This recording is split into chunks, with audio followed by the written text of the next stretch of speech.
Hello everybody, welcome back to Belief. Alright, welcome back to Belief, YouTube University! Okay, let's get serious. So just want to talk real quick about the type of mats that we've been using. So originally we were just using coconut mats. Those coconut mats were coming from China, and upon entry into the US they were being fumigated for agricultural purposes. And we just didn't want that in our product, so we decided to look elsewhere. So now we are using an organic coconut mat, a hemp mat from Terrafibre, and the coconut mat is from Core Plus, and another hemp mat. It's a little bit thicker from Pure Grown. So just going to do a short and sweet video about these three different growing mediums, what we like about them, what we don't like about them. So first, the coconut mats. These coconut mats smell pretty good. You notice that some coconut mats that you get will kind of have a rubber smell to them, because a lot of them they use a natural rubber and they'll smell super rubbery, but these ones smell pretty good. Smell natural. This comes in a 8x4 roll. We have to cut these by hand. One thing I don't like about them is they're kind of hard to cut. We actually got an electric cutter, but they're still a pain in the ass to cut. The things that I do like are that they're very durable. They don't tear very easily. Can be rough with them. And yeah, it's easier. You don't have to worry about using a whole bunch of soil and getting messy. But outside of that, like the coconut mats, since using the hemp mats, I've grown unfond of the coconut mats. Mainly because they don't provide good seed to soil contact, especially for the sunflowers and the peas, because they can't really go anywhere on this. They just sit on the top like you sit a seed on top of a wood table, and you need good seed to soil contact for your germination. Also, I don't think they hold moisture as well as the hemp mats do. We've tried soaking them for 24 hours, rinsing them, soaking them again, and nothing really works with keeping them warm. We even have put them in a tray, filled the whole bottom of the tray so that the coconut mat on the bottom of it is underwater, and that still doesn't give us great results. We've had a little success with the coconut mats, but after we started using the hemp mats, we've had a lot more success with the hemp mats. So personally, not really a big fan of the coconut mats anymore. And you notice they'll turn your water pretty brown.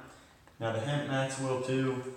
And that's not necessarily a bad thing, but these will turn the water a lot more brown. And it's a lot harder to get the brownness tinge in the water out. While with these hemp mats, if you rinse them a couple times, soak them, most of the brown of it will come out. But like I said, that's not really a big deal. But mainly just with the coconut mats is they don't provide good seed to soil contact, and they don't hold moisture as well as these hemp mats do.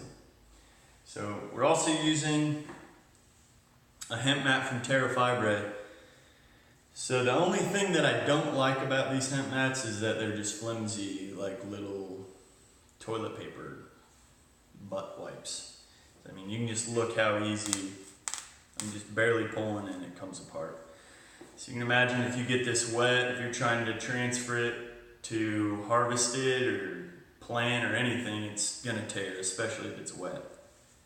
But outside of that, everything else, I like it better than the coconut mats, just because it grows better than the coconut mats. It's not as durable, and it's pretty flimsy, but it provides better seed to soil contact. I mean, you can actually push the seeds, especially the big seeds, down onto the mat, so they have better contact, and they hold moisture much better than the coconut mats do.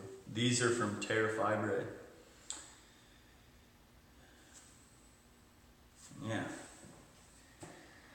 So we use that, and then we also kind of transitioned into another hemp mat, which this hemp mat is from Pure Grown. I'll just have to show you from a tray because we ran out. So these are a lot thicker. I think it's 70 gauge.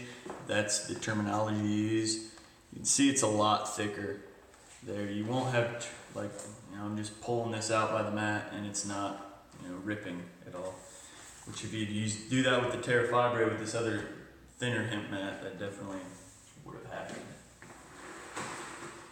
So yeah, these Pure Grown hemp mats provide the same thing that the Terrafibres did. Good seed to soil contact, as well as they hold moisture a lot better. These 750 pure grown hemp mats hold moisture even better than the Terrafibre mats because they're just that much thicker, and also, like I said, more durable. And yeah, so we haven't done nearly as many trials with the hemp mats, but we've already had a lot more luck. For us, it's just a lot easier to grow on the hemp mats than it is the coconut mats. But if you're having, you know, good success with the coconut mats, stick to that. Maybe we just aren't smart enough to figure out how to use the coconut mats. We're still, you know, trying our hand at it because we have some extra coconut mats here, so we might as well use them. But as far as, you know, just putting the mats down in a tray, putting some seed on them, putting them in the propagator, the hemp mats have grown the best. Seems like we have to cater to them less, we have to do less things to them. They're already ready to just have seed put on them, get them a little wet, make them moist, and they're ready to go. But the coconut mats are just a little bit more finicky for us. So yeah, I'll put the links in my videos to these, to the Core Plus coconut mats, the Terrafibre hemp mats, and the Pure Grown hemp mats. If I had to pick one, I'd go with the Pure Grown. Terrafibre mat isn't bad if it was just a little bit thicker, which I'm sure they do offer thicker ones. And the coconut mats, meh. But keep growing.